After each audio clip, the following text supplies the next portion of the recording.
So my story for today, oh, Anisha, the book. My story for today is called How Was School? It is Friday morning in my practice group. We decided to work on a topic of one of the participants. Her daughter is 14. She comes home from school. Mother asks, "How was school?" The answer is, "Okay." Then she disappears in her room. For me, this topic is very familiar. That makes it so much easier for me to put myself in the mother's shoes. And when I'm in, I feel this little ouch, a little pain in my heart region, sometimes less and sometimes more, depending on the content of my self-love tank at that moment. Putting it into words, it would sound like this. I'm a little bit disappointed because I have a longing for togetherness, growing closer to each other and sharing a moment of juicy contact. And it just doesn't happen, and it hurts somehow. I'm sad and lonely. These two feelings are on a deeper layer, and while I'm writing this down, I realize that I rarely allow myself to feel them in day-to-day life. That's sad, but that's another chapter. So back to our practice group. We start with empathy for the mother. I offer her my findings. She recognizes herself in them and also wants to be involved in the world of her daughter. I offer myself for playing the role and she agrees. So I am 14. I come home from school and encounter my mother. She asks, "How was school?" "Okay," I answer and turn slightly. My focus goes inward. I allow my day to pass in front of my eyes. It was quite normal, as always.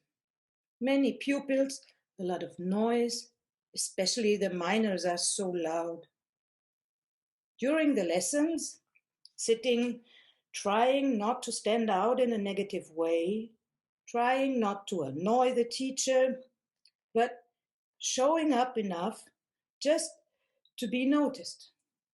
That is important for the oral grades.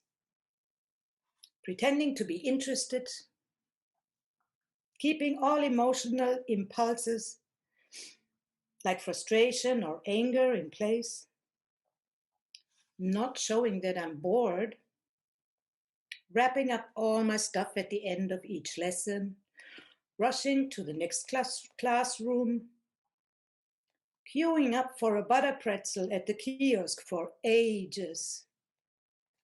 2 teachers were testing us. This always makes me anxious. Will they pick me or not? Today was my lucky day. Some others got the full load, but they managed it pretty well. In math class, I didn't understand a single thing, as usual. This teacher is incapable of explaining anything, at least not in a way that I can understand. That's annoying, but it's business as usual. In religion class, I played poker. Some of my girlfriends thought we were getting a test today. I didn't think so, and in the end, I was right. Thank God. I barely looked at my notes in the break before. The English teacher made a joke, and only a few others and me got it. We laughed our ass off. I like English. I'm really good at it. Then I tried to organize my birthday party with my friends. I asked them what they like, but I didn't get a clear answer. This is really annoying. On my way home, I was lucky. I managed to get a C on the bus. Well, that was it so far, my day. Nothing extraordinary, Nothing worth mentioning, just okay. Now I'm glad that I'm home. I just want to leave all this behind. Chill, relax, and finally have some peace. Later on, I will do in my homework and practice the piano, and somewhere in between, I also want to live a little and do stuff for myself. Something beautiful that I really enjoy. I look at my mother. Oh dear, she looks tense. When she looks like that, she usually wants something from me. Then we have to talk for ages. And she tries out this NVC stuff on me again and talks about feelings and needs. And I also have to take care of that. That doesn't suit me at all.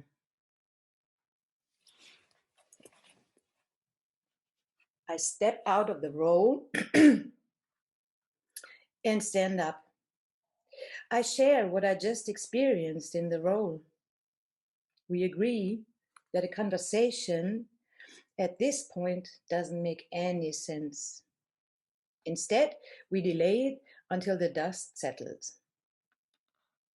So I sit on the chair again and slide back into the role of the daughter.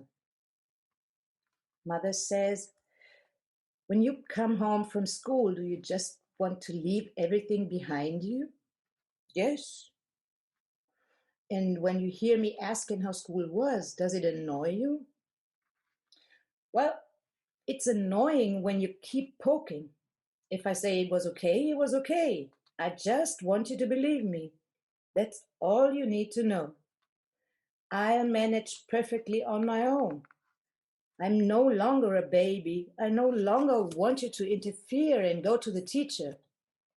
I'm perfectly capable of handling it myself, you know. Okay, I hear you want to take care of your school affairs yourself and that you want me to stay out of it. Yeah, that's right. It's more than enough that I get annoyed. It's really not helping if you get upset too. By doing so, you make things even worse. And when you go to the teacher, that is so embarrassing. That is like admitting I need help from my mother because I cannot handle it on my own. Do you think you can do that for me? I slip out of the role again, asking the mother how that landed for her. We discover she is now ready to redefine the relationship with her daughter. She will need a lot of trust, but she's willing to try to let go. And that is literally what she says to her daughter. Yes, I think I can do it. It makes sense to allow you your own experiences of which you can be proud of. And that my job now is to trust you. I'm willing to try it, but I cannot promise that I'll always comply. And when I catch myself as my maternal protective instinct is taken over, I want to check carefully whether I have enough trust. And if not so, I want to let you know so we can find out together what needs to be done or not. And there's one more thing I want you to know. I want you to know that I'm always there for you, whatever happens. I'm here to support you in any way. How does that sound to you? Good. I'm relieved. I think together we can manage this. You stick to your part and I stick to mine. And if one of us needs support, we will have it. That sounds so much better than Mom will fix it for me. Yes, it's more on an eye-to-eye level than me fixing everything for you. After a little pause, Mother adds, there's one more thing I want to tell you. I am still interested in you, and I still want to be involved in your daily life. I would love to know what's on your mind and what you're experiencing, even the little things that may not be so special or worth mentioning. Are you willing to share them?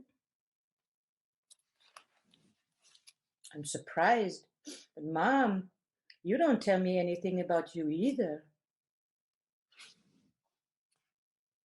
Wow, that is right.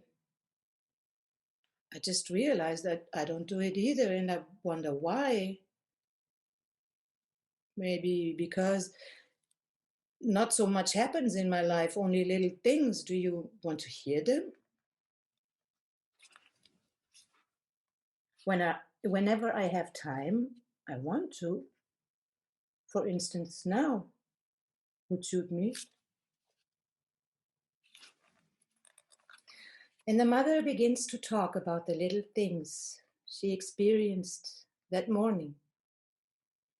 How she did her colleague a little favor.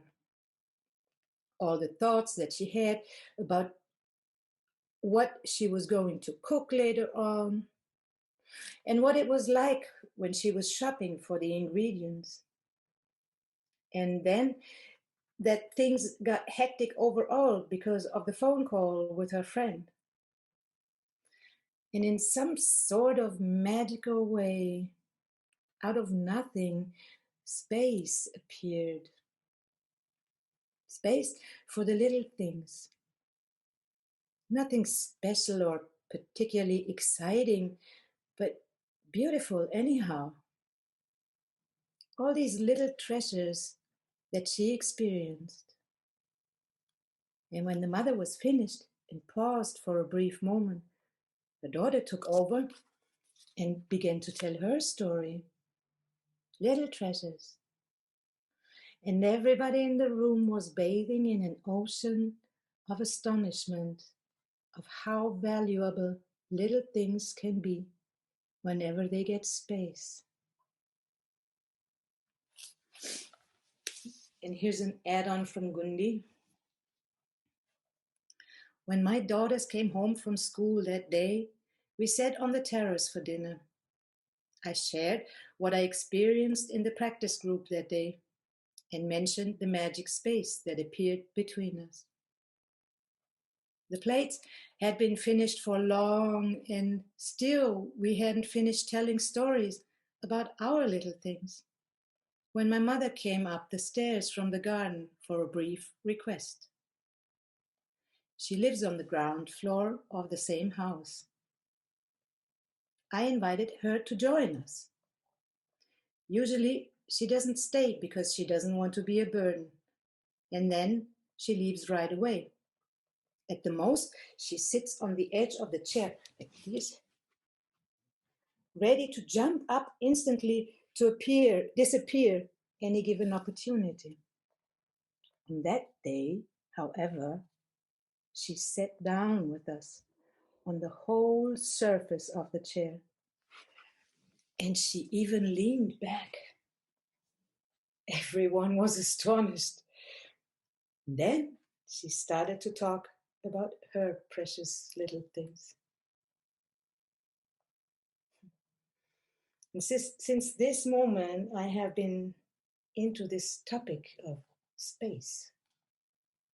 Taking space, giving space, creating space, occupying space, freeing space, allowing space, granting space.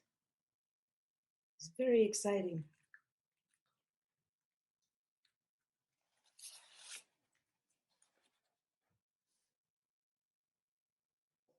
One minute of silence.